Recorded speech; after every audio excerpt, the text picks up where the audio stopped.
warahmatullahi wabarakatuh.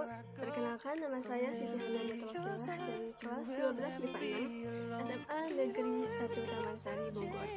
Di video ini, saya akan menyelesaikan tugas ujian praktek kelas 12 mata pelajaran kimia dengan tema paparan tentang peranan kimia dalam kehidupan sehari-hari.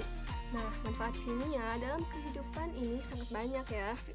Dari mulai produk-produk yang digunakan oleh ibu rumah tangga, pertanian, peternakan, kedokteran, dan lain-lain.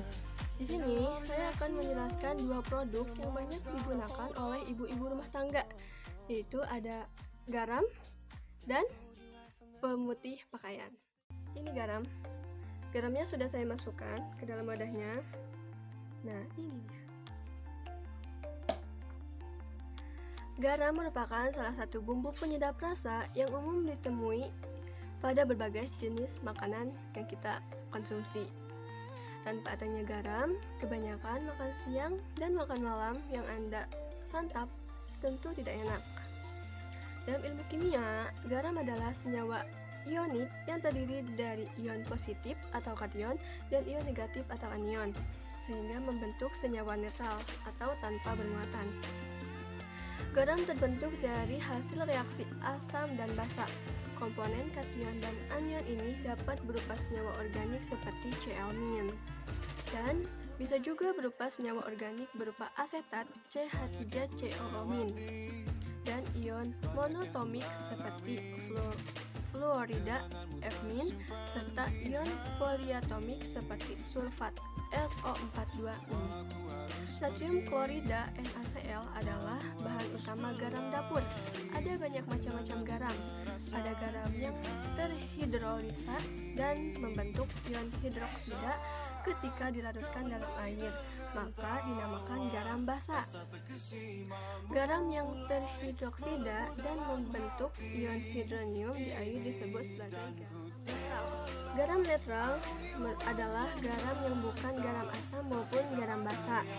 Larutan zwitterion mempunyai sebuah anionik dan kationik di tengah di molekul yang sama, tetapi tidak disebut sebagai garam.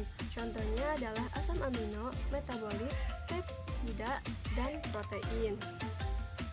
Larutan garam dalam air, misalnya natrium klorida dalam air, merupakan larutan elektrolit, yaitu larutan yang dapat menghantarkan arus listrik.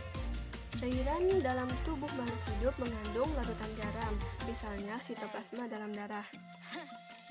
Tapi, karena cairan dalam benda ini juga mengandung banyak ion-ion lainnya, maka tidak akan membentuk garam setelah airnya diuapkan. Konsumsi garam yang tinggi dapat menyebabkan tingginya kadar natrium di dalam darah. Hal ini menyebabkan volume darah meningkat, sehingga tekanan darah juga naik. Hal ini berujung pada berbagai gangguan kesehatan seperti hipertensi, stroke, dan gagal. Kedua yaitu pemutih pakaian. Bahan pemutih adalah salah satu bahan kimia yang kita gunakan. Pemutih mengandung zat aktif, natrium hipoklorit dan sodium hipoklorit adalah senyawa kimia dengan rumus NaOCl, terdiri dari kation dan natrium, anion, serta hipoklorit. Untuk pemakaian rumah tangga, pemutih baju biasanya mengandung 5% natrium hipoklorit. Untuk keperluan industri digunakan pemutih berkonsentrasi tinggi 10-15% natrium hipoklorit.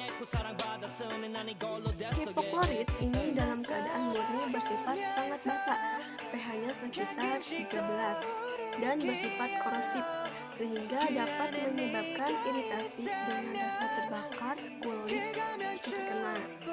Selain itu, bila terhirup atau terkena, pemutih dapat merusak paru-paru, disertai luka, mual, dan muntah-muntah. Karena digunakan untuk pemutihan kain, maka pemutih dapat menyebabkan zat pewarna pakaian menjadi luntur, sehingga pakaian berwarna akan menjadi kusam dan kehilangan warna cerahnya.